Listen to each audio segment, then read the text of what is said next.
Welcome to the Michigan Golfer Show. Join us each week as we explore the people, the places, and the events that shape our great game. Hi, I'm Jennie McCafferty with the Michigan Golfer.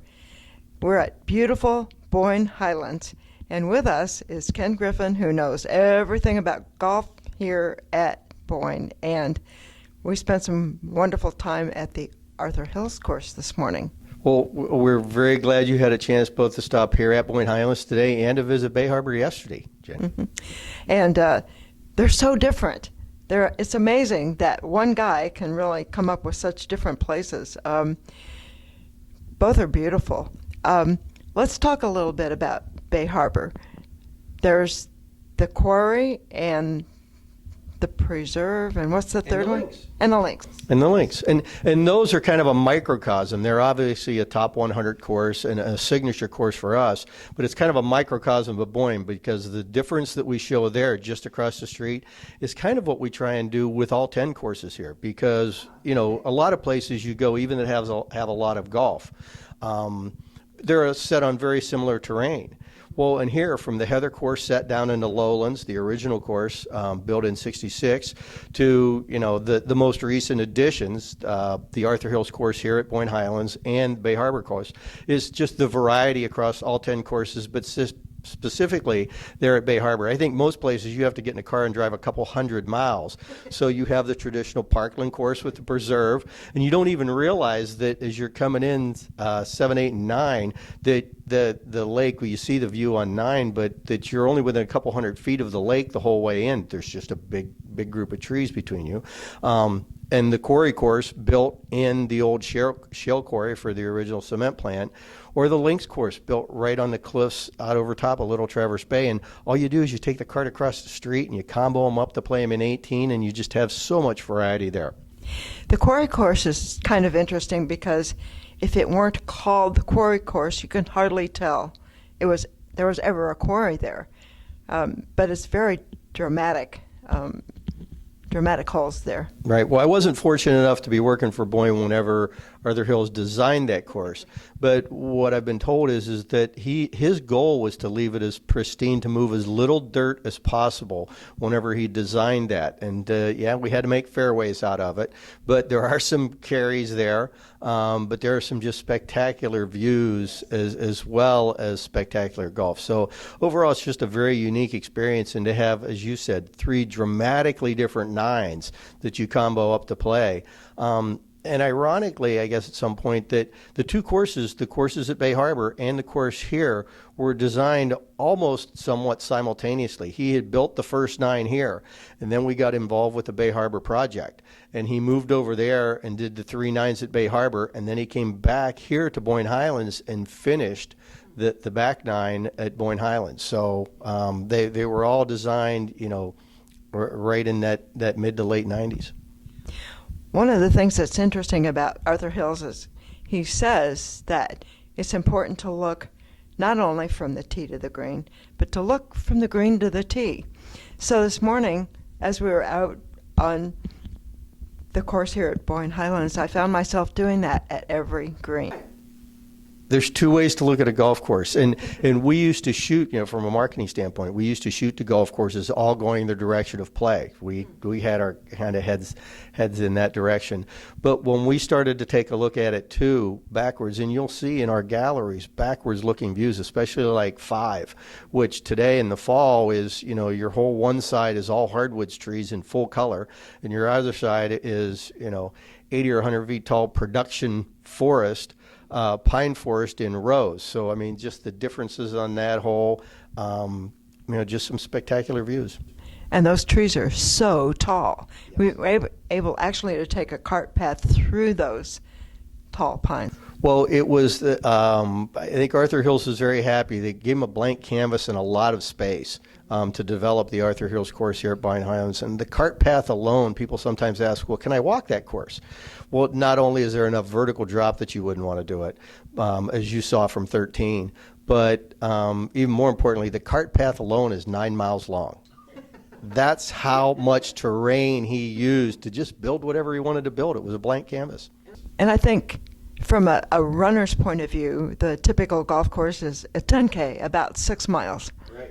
Yeah, so that's long. It's a long, even as a resort course, it's a long course. Even for us, it's a long course. Well, it's not just long, it's just spectacular. Every hole is spectacular. Right. But let's talk about 13. I don't know if you call it a signature hole. Most courses would. Well, in the fall, it certainly becomes a signature hole. I think anytime I go out with somebody and tour on the Arthur Hills, I don't even ask them what their favorite hole is until I get to 11 or 12.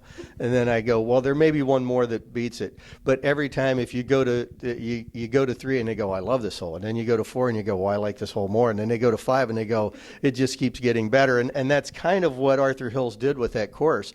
It just keeps rolling out in front of you. And the other thing I think about the Arthur Hills course, and this is kind of a design on both here and at Bay Harbor. It's very friendly off the tee box, very wide. You may look and aren't sure, but the fairways are really wide, and you feel very comfortable, landing your tee shot. Now his holes get more challenging. 13 is a great example. That they get more challenging the closer you get. They're always fair, but they're not always easy when you get around the green complex.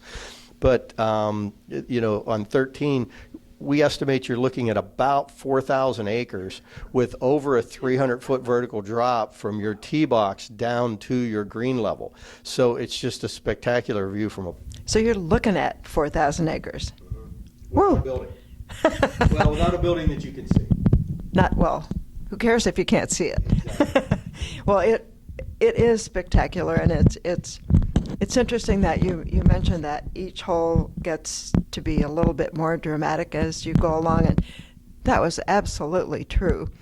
I think one of the things that surprised me is 18 is par 5, which is Par 5 and around the lake, which is, kind of a signature for us. 9 of our 10 courses have water in view, if not in play, here at Boyne, and it all started with the original course, the Heather, here at Boyne Highlands.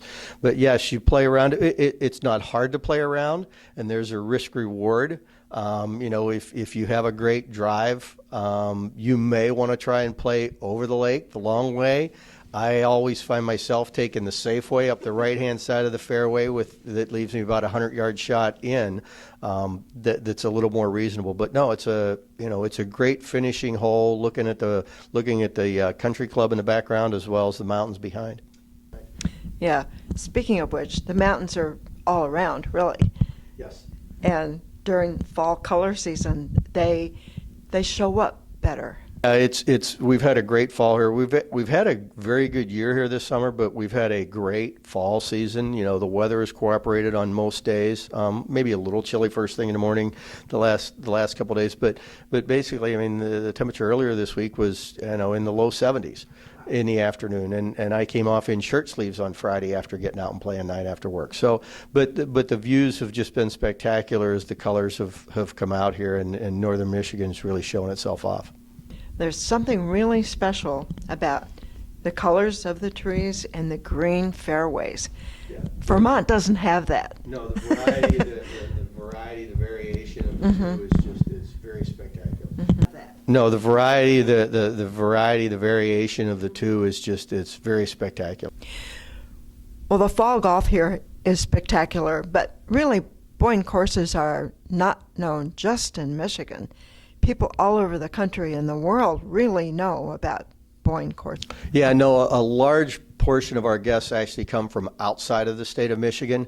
We have award-winning courses. We have the variety that we talked about. We have 2 courses in Golf Digest's top 100, both with the Heather, the first course, and the courses you toured yesterday at Bay Harbor Golf Club. We've also got the Arthur Hills course here as a top 200 course, but it goes above. It's the quality of all the courses. We try and maintain the standards across all the courses, and that's really what lets us attract guests from outside of the state of Michigan. We were very fortunate a year or so ago. Forbes magazine, Forbes.com, actually picked the top 6 golf resorts in the U.S. And to nobody's surprise, they picked Pebble Beach, Pinehurst, Bandon Dunes, Kapalua, Whistling Straits, and Boyne Golf was the 6th. So, very humbling to be mentioned in that group of golf courses, but it also speaks a lot of the quality across all of our courses and not just a couple of the award-winning courses, to the experience somebody can have if they come and visit Boyne Golf. That's a really interesting group of golf courses to be part of. Yeah, it's if we can keep being mentioned in that company, then we are doing more things right than we are wrong. Wow. And you mentioned award-winning, and the magazine rankings are really the main awards you're talking about, right? Well, the magazine or mentions that Forbes.com didn't really call out a ranking. They just said, here are the top 6 golf resorts in the United States. So it's that, but it is, golf.com has picked Boyne Highlands as one of the best buddy trips, and one of the best family values to come visit. So, and it's not just 1 or 2, but when you're getting mentioned a number of times in a number of different places, then I always used to say that's when anybody can get ranked high in 1 or maybe 2. But when you have numerous different third parties that are saying this is a great place to come, and at the end of the day, the awards are very nice, and it helps attract more people for us from a marketing standpoint. But really, our goal is so that every golfer coming here really enjoys himself, and it's really their experience in telling their friends and bringing their friends that does as much for our golf as all the writing award. Destination Boyne. This is great. Thank you, Ken.